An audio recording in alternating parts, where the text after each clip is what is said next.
600 into 2480 அப்பா அப்பா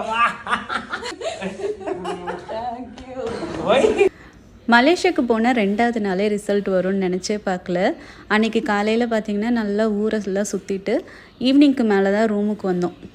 அப்போவும் பார்த்திங்கன்னா ஹஸ்பண்டு பசங்க எல்லோரும் போய் ஏதாவது வாங்கிட்டு வரலான்னு கடைக்கு போயிட்டாங்க. நான் மட்டும்தான் ரூமில் இருந்தேன். சோஃபியனோட ஃப்ரெண்ட்ஸ்கிட்டேருந்து மெசேஜாக வந்துட்டு இருந்தது. அதை நான் ஓப்பன் பண்ணல, ஜஸ்ட்டு எடுத்து பார்க்கும்போதே பார்த்திங்கன்னா ரிசல்ட் வந்துருச்சு, இந்த ஆப்பில் போய் பாரு அப்படின்ற மாதிரி போட்டிருந்தாங்க பசங்க. எனக்கு அதை பார்த்த உடனே ஒரு மாதிரி நர்வஸ் ஆகிடுச்சு. உடனே ஹஸ்பண்டுக்கு கூப்பிட்டு இந்த மாதிரி ரிசல்ட் வந்துருச்சு, டக்குன்னு ரூமுக்கு வாங்க அப்படின்னு சொல்லியிருந்தேன். வந்தோடனே ஓப்பன் பண்ணி பார்த்தோடனே ஒரே ஷாக்கு. ஏன்னா மார்க் பார்த்திங்கன்னா நாங்கள் எதிர்பார்த்த அளவுக்கு வரல. 480க்கு மேலே மார்க் எதிர்பார்த்துருந்தோம். பட் 474 தான் எடுத்திருந்தான்.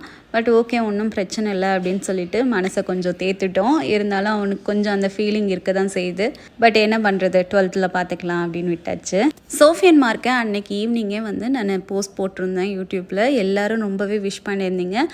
உங்கள் எல்லாருக்கும் அவனோட சார்பாக ரொம்ப ரொம்ப தேங்க்ஸ் சொல்லிக்கிறேன். அன்றைக்கி மார்னிங் பார்த்திங்கன்னா பாத்தி கேவ்ஸும் ஜென்டிங் கேபிளும் பிளான் பண்ணியிருந்தோம். பாத்தி கேவ்ஸ் முடிச்சுட்டு அங்கேருந்து ஜென்டிங் கேபிள் போனோம். இந்த முருகர் டெம்பிள் மஸ்ட் விசிட் பிளேஸுங்க, ரொம்ப நல்லா இருந்தது. அதுக்கப்புறம் பார்த்திங்கன்னா ஜென்டிங் கேபிள், இது வந்து எனக்கு கொஞ்சம் பயமாக தான் இருந்தது. எனக்கு ஏன்னா ஹைட்டு போக போக கொஞ்சம் பயம்தான். கீழேயே தான் பார்த்துட்டு இருந்தேன். பார்த்திங்கன்னா நம்ம மேலே தலை தூக்கி கூட பார்க்கவே இல்லை. அதுக்கப்புறம் ஃபுட்டும் கொஞ்சம் கஷ்டமாக தான் இருந்தது. ஏன்னா நம்ம ஊர் ஐட்டம் எல்லா இடத்துலையும் கிடைக்கல. இந்த மாதிரி சிக்கன் பர்கர் அந்த ஊர் ஐட்டமாக தான் கிடச்சிட்டு இருந்தது. எனிவே சூப்பராக என்ஜாய் பண்ணியாச்சு.